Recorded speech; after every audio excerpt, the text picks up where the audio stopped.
It is a beautiful afternoon. I'm here at my members club and it's no wind to speak of. I've got a practice green and we are going to be discussing making more putts. As we know, it comes down to the short game. When you really want to see big improvements, trust me, make more putts and don't worry about getting too many yards off the tee. So if you can just pay attention to what I'm doing, I'm actually starting to show you a perspective. These are 3 foot, and then the one on the left is a little bit more, but as you can see, I'm putting down the hill there, and here I'm actually going to be putting a side break, which is left to right, and then when I get to this position, it's up the hill, so there's actually not much break. And just to show you that 3 footers, 6 footers and 9 footers are never the same putting action. I think pace comes first, but more importantly there is decisions that you are making which involve reading the greens, and that determines the speed, and obviously the makeability of the putt improves if you give, for example, the ball the biggest area of the hole to play with.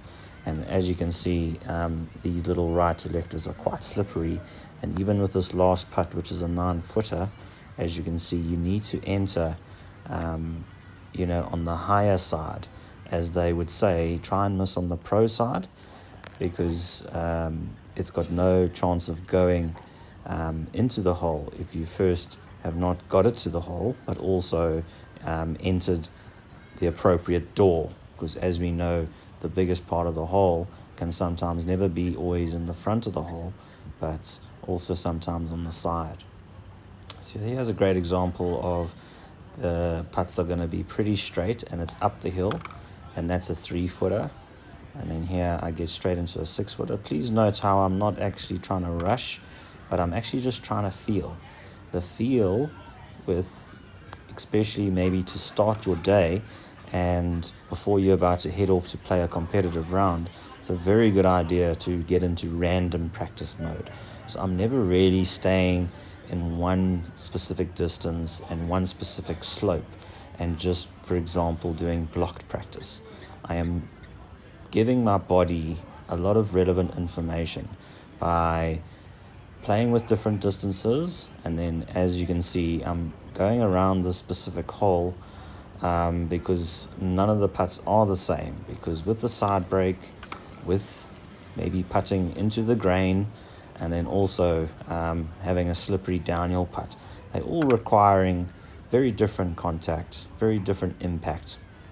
And I would say to you that the better and the more information that you gather, it prepares you for being a little bit better by making a decision on how to read the green, which I think needs to marry one of two things. It needs to marry speed, which is speed control, and as you know, how to aim will come, I think, when we maybe go into the technical details, but we're not going to go there. But making more 3 to 6 to 9 footers really comes down to having a strategy, and generally with the 3 footer, you can choose, for example, an aim point at the back of the cup, because you're not looking for any break with that type of distance. And just look at how I'm having these downhill putts where even the 9 footer, its true distance doesn't really play 9 feet.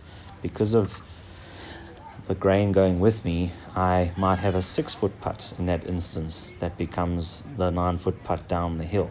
And when the converse happens, I'm going up the hill with a 9 footer, and the true distance might actually be 12 foot, because it won't even get to the hole if I decide that the actual distance stays at 9 foot. So these are the little adjustments one needs to make, and even not hitting balls, you can get a very good rhythm. And generally I'm a big fan of not just taking it back and through, but I also want to feel the putt ahead, and in some cases doing them with a little bit more control, getting a little bit of lag in the head, And then I think a lot of people, when the compounding errors and the loss of rhythm, we have our hands that do take over. So I do focus on trying to have a very consistent type of contact, but building confidence in this little session,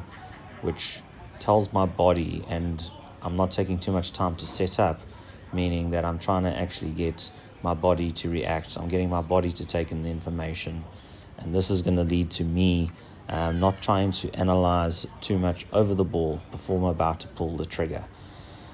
The body does start to recognize that you could be hitting the ball with better impact. You could be aiming with certain tendencies that pick up. So I'm just going to be managing these from a random practice point of view. So let's see how this improves, and enjoy the rest of episode 1.